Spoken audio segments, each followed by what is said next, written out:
नमस्कार दोस्तों, स्वागत है आप सभी लोग का केसी एजुकेशन के ऑनलाइन प्लेटफॉर्म पर। दोस्तों, इस वीडियो में हम लोग देखने वाले हैं बेसिक इलेक्ट्रॉनिक का पार्ट 2। पहली वीडियो हमने आप लोगों को बनाकर अपलोड कर दिया था, आप लोग उसे देख लिए होंगे। अब दूसरी वीडियो में हम लोग देखेंगे अगला पार्ट क्या क्या है, अगले पार्ट में हमें क्या क्या समझता है। दोस्तों, यहाँ से भी बहुत आरआरसी ग्रुप डी में क्वेश्चन पूछे जा रहे हैं, तो आप इसे भी ध्यान से समझिएगा। जितने भी बेसिक टाइप के क्वेश्चन है, न्यूमेरिकल बेस्ड क्वेश्चन है, सब इसी फॉर्मूले से आपका हो जाना है यहाँ से। तो इसको आप लोग देखिएगा, मात्र 5 मिनट की वीडियो में आप 1 से 2 क्वेश्चन अपने कंफर्म कर सकते हैं। तो आइए समझते हैं इस टॉपिक को हम लोग। देखिए दोस्तों, सबसे पहले हम लोग को क्या समझना है, विद्युत धारा, ठीक है, इलेक्ट्रिक करंट।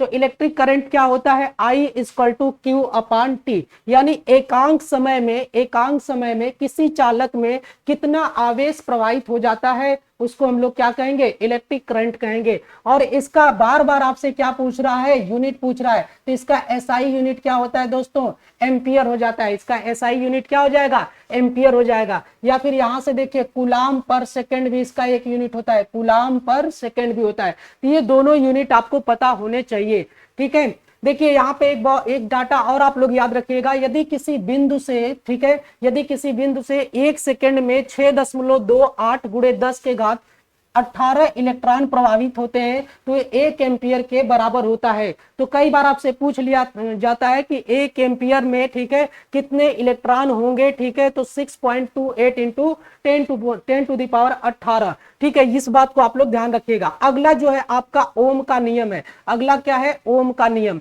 तो ओम का नियम क्या कहता है, V equal to I R. जहां फिर R इक्वल टू आप निकालेंगे तो V अपन I, या एक क्या मिलेगा, नियतांक मिलेगा, कांस्टेंट मिलेगा, जिसे हम लोग क्या बोलते हैं, रेजिस्टेंस बोलते हैं। तो रेजिस्टेंस का भी आपसे यूनिट पूछता है, और इसी फॉर्मूले पे बार बार सवाल देखने को मिले हैं इस बार ग्रुप डी के एग्जाम में। तो R इक्वल टू V अपन I पे आप लोगों को ध्यान से, कई बार V की वैल्यू दे दे रहा है और I की वैल्यू दे दे रहा है, और आपसे रेजिस्टेंस पूछ ले रहा है। किसी इनमें से किसी दो की वैल्यू पूछकर तीसरी वैल्यू आपसे पूछ ले रहा है। तो सिंपल सा फॉर्मूला है, आप लोग बिल्कुल याद कर जाइएगा, ठीक है। तो रेजिस्टेंस की यूनिट क्या होती है, ओम होती है, या फिर वोल्ट पर एम्पियर हो जाएगी। फॉर्मूले से देखिए वोल्ट पर एम्पियर हो जाएगी।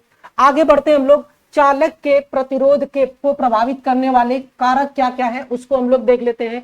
एक पहला कारक आपका क्या है, टेम्परेचर है दोस्तों। टेम्परेचर जब आप बढ़ाओगे, जितना आप टेम्परेचर बढ़ाओगे उतना ही ज्यादा प्रतिरोध बढ़ जाएगा। प्रतिरोध बढ़ने का मतलब क्या है कि करंट को फ्लो होने में क्या करेगा, ऑब्स्टिकल पैदा करेगा वो, ठीक है, उसका विरोध करेगा। प्रतिरोध का मेन काम क्या है, करंट के प्रवाह का विरोध करना होता है। तो टेम्परेचर आप जितना बढ़ाएंगे प्रतिरोध उतना बढ़ेगा, टेम्परेचर आप जितना कम रखेंगे प्रतिरोध उतना कम हो जाएगा, ठीक है।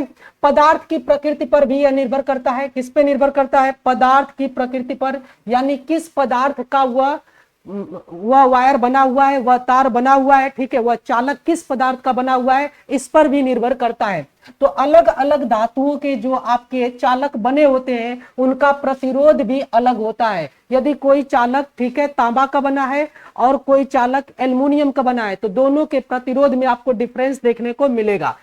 तीसरा इसका कारण देखिए, यहां से तीसरा कारण क्या है, लंबाई। चालक की जो लंबाई है, ठीक है, कंडक्टर की जो लंबाई है उस पे भी प्रतिरोध डिपेंड करेगा। लंबाई बढ़ने से क्या होता है, ये बढ़ेगा, और घटने से घटेगा। यानी प्रतिरोध जो होता है चालक के लंबाई के समानुपाती होता है, ठीक है।